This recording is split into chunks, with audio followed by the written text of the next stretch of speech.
Welcome back to the stash. Personally for me, when I think of which is the best Spider-Man movie to date, Spider-Man from 2002 without a doubt always comes to my mind.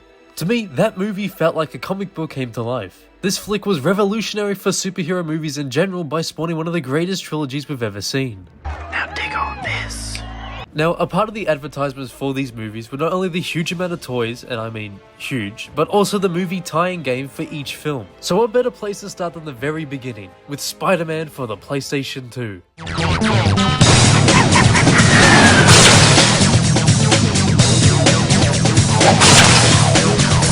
This game follows majority of the events of the movie, however with a lot of additional stuff included, which makes the experience a joy to play. A general synopsis of this game would be as followed. The story begins as Peter Parker develops his iconic spider powers after being bitten by a radioactive spider. After competing in a wrestling match as Spider-Man, Peter is devastated when his Uncle Ben is killed by the leader of the Skull's gang, Spike, and manages to not only defeat Spike but also his entire gang. Peter then fully becomes the Amazing Spider-Man. Meanwhile, Norman Osborn and Oscorp are investigating the appearance of this new hero. Anxious to develop his serum for human performance enhancers, the main goals of which are already being displayed by the superhero, Osborn orders for Spider-Man to be captured and deploys hunter-killer robots. Spider-Man fights these robots and emerges victorious. Then the Shocker has just robbed the bank and is driven away with his thugs as Spider-Man lands. Only to be hit by the Vulture, Spidey chases after the Shocker. His battle with Shocker leads him through Grand Central Station, into the sewers and then to the subway station, where Spider-Man defeats him in a climactic battle. After the fight, Shocker then tells Spider-Man about the Vulture's lair. You battle the Vulture in the sky, which ultimately ends up with Spider-Man as the winner. Dr. Storm informs Norman Osborn that the two individuals with the arachnid DNA are now at large in Manhattan, and Osborn orders the capture of both. Hunter-killer spider robots pursue Scorpion through the sewers. Peter goes down to the subways to take pictures of his battle site with Shocker when he runs into the Scorpion. After Spider-Man helps Scorpion defeat the machines, the paranoid and unhinged Scorpion turns on Spidey and they fight. Spider-Man wins, but the Scorpion escapes. Meanwhile, Norman Osborn is fired from Oscorp and takes his own untested performance enhancers to become the forever feared Green Goblin.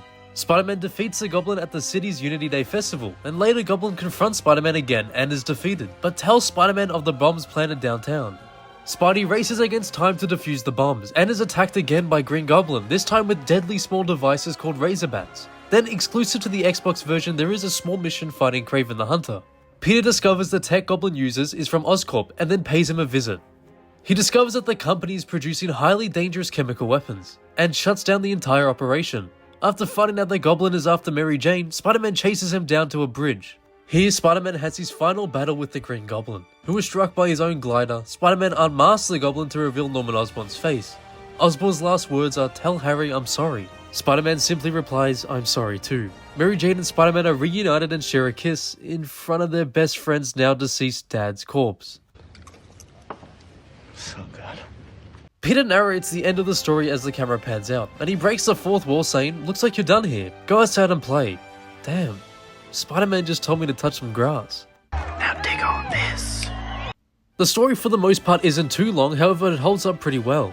I enjoy how they were creative enough to add their own story, while not taking away from the main focus. Adding the Shocker, Vulture, Scorpion, and Kraven if you're lucky enough to have the Xbox copy, honestly made this game 10 times more fun for me. I mean, it's just so much fun to chase Shocker to the ends of the earth. You can't escape me! I'll chase you to the ends of the earth! I loved how they also all wore their comic costumes as well. The added depth to Spider-Man vs Green Goblin aspect of the story was welcome too. Having us shut down a whole chemical weapons project made it felt like we weren't just fighting the Green Goblin, but also Norman Osborn. The ending did feel a little rushed with having the final fight all take place on the bridge, but it didn't do any harm to the experience whatsoever. It was just extremely awkward. This game also captures the movie very well with the stuff they did adapt, making it easy to recognize as well as fun to play. The missions are all mostly a fun experience, however there's one unforgivable part of the game, the Oscorp levels. These missions are such a pain in the ass, and I don't know why they thought a stealth mission would suit a game made with early 2000 mechanics. It's incredibly tedious even when you know what to do. If the alarm goes off, to put it simply, you're going to become one fried little spider. If you don't quickly find a good hiding spot, then say goodbye to that health bar. Now onto what was personally my most disliked mission of the game, Oscorp's ultimate weapon. I found it really boring as well as annoyingly difficult. There's this giant laser and rocket shooting robot that has a shield around its neck, so to disable the shield you must destroy 10 generators. 4 of them are on its back, however as soon as you land on it, 100 rockets are all of a sudden behind your back. Not to mention the heaps of little robots that are also shooting at you, however that's nothing in comparison to the other 4 generators on the other side of the room. As soon as you get close to the giant robot, it activates this massive laser beam which basically kills you upon impact. So if you are lucky to get out alive from the first hit, you'll have to still destroy another 3 generators. Overall, all the Oscorp levels were difficult and simply over the top. Another level I wasn't too fond of was the second Green Goblin chase where he's kidnapped Mary Jane. My problems are with how sensitive the tracker is and as it made the level super easy to fail. Damn, I almost forgot about the bomb mission. Can't have a Spidey game without a bomb. Leave it for the bomb squad. Yeah, whatever. From now on, I am the bomb squad. As you swing over to each location with a timer so short you think you're looking at... Anyway, as you try to disarm these explosives, Goblin's robots shoot lasers and bombs at you which do insane damage, and resulted in me dying many times. A mission I did enjoy was definitely the Shocker level. I liked how we get to save some civilians caught in the crossfire. It's such a Spidey thing and I love that. Another Spidey thing is how Shocker exploded a pillar, and we had to save the guy standing under it because he was too busy on his phone to notice a giant pillar about to crush him. Typical New Yorker. Now dig on me. Vulture's mission was okay, if a little boring at times, however I did enjoy the final fight. Throughout my whole time playing it, I just couldn't stop thinking about the Amazing Spider-Man issue 2, it just felt like that, and I loved it. His costume is true to the comics, and it looks good, which is always a win in itself. Scorpion in this game looks like the one from the 2000 Spider-Man game, however just rendered better. I mean, they did reuse a lot of assets from that game. They even got the web gloves. I thought it was interesting that we actually teamed up with him at first, but then that friendship we built over the course of 5 minutes quickly evolved into hatred. However, it's always nice to give Scorpio a little love tap to the jaw, you know? The extra Green Goblin missions are a great addition and give the game some replay value as you have to beat it on at least hard difficulty to unlock it.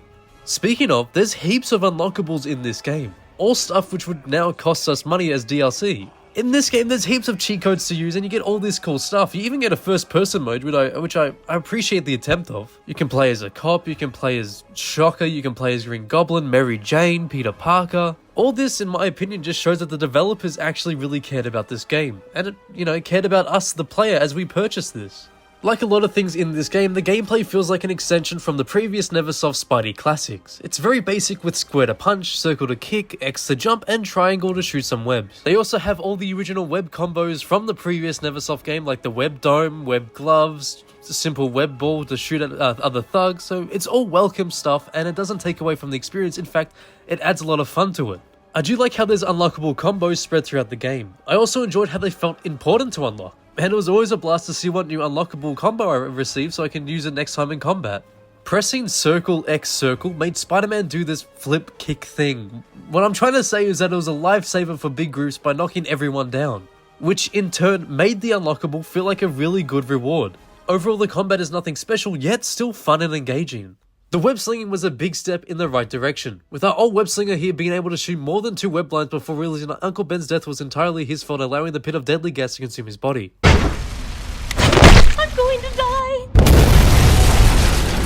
For today's standard, I guess you could say it's average, however, it gets the job done. Chase missions in the game are overall pretty fun, and minus that one goblin level, but if you fix the sensitivity on the distance meter, it would easily become a good part of the game. I did feel like the stealth was really underdeveloped and almost like an afterthought. Do I like the gameplay? Well, yeah, it mostly holds up to today and it's fun to play, and that's the most important thing for a game. For a game made in 2002, the graphics look great. Each character model looks good, especially Spider-Man. It really feels like an upgrade when you go from his wrestler suit to the proper Spider-Man costume, and it's such a great feeling in the game to unlock it. The Shocker, Vulture, Scorpion, and even from what I've seen of the Kraven character model, they all look good and true to the source material. Just like the Punisher game, I was shocked to see how the graphics actually aged so well, especially the FMVs. The FMVs in this game are really fun to watch. They were able to get some of the cast back for this as well, which made it really feel like a movie tie-in game. Tobey Maguire actually acts more like Spider-Man and quips a lot. I mean, yeah, sometimes his voice comes off a little flat, but what can you expect from William the Goat Foe? He voices the Emerald Elf himself, and he continues to show why he will forever be the Green Goblin. And I really appreciate that William didn't actually hold back for this game. I know a lot of movie tie-in games, sometimes the actor sort of doesn't put in 100% like, say, the Incredible Hulk game. But William really put in effort, and I loved it. It really showed, and it made the game such an enjoyable experience. They couldn't get Kirsten Dunst to play Mary Jane, so we get this very poor attempt at an MJ voice. To be honest, it was more off-putting than anything else. Lastly, Josh Keaton is in this game. Yes, the best Spider-Man voice actor, but he voices Harry Osborn in this, and it just feels wrong. Now, it wasn't bad at all, it was just that I'm so used to hearing him be Spider-Man, the fact that it's not, it just felt weird to me. The Vulture and Shocker have pretty decent voice actors, and Scorpion is pretty meh. Overall, I'd say the casting was pretty good, especially because they got the main two actors back for their roles, except for Jameson. Thank God I don't have an Xbox. Doesn't anyone do his job around here? It's right out my window. I could write the copy myself. Now get me photos. In conclusion, this game is simply great fun to play. I definitely recommend any Spider-Man fan to pick this one up. It captures the essence of the movie while adding its own spin, introducing well-appreciated villains like Shocker!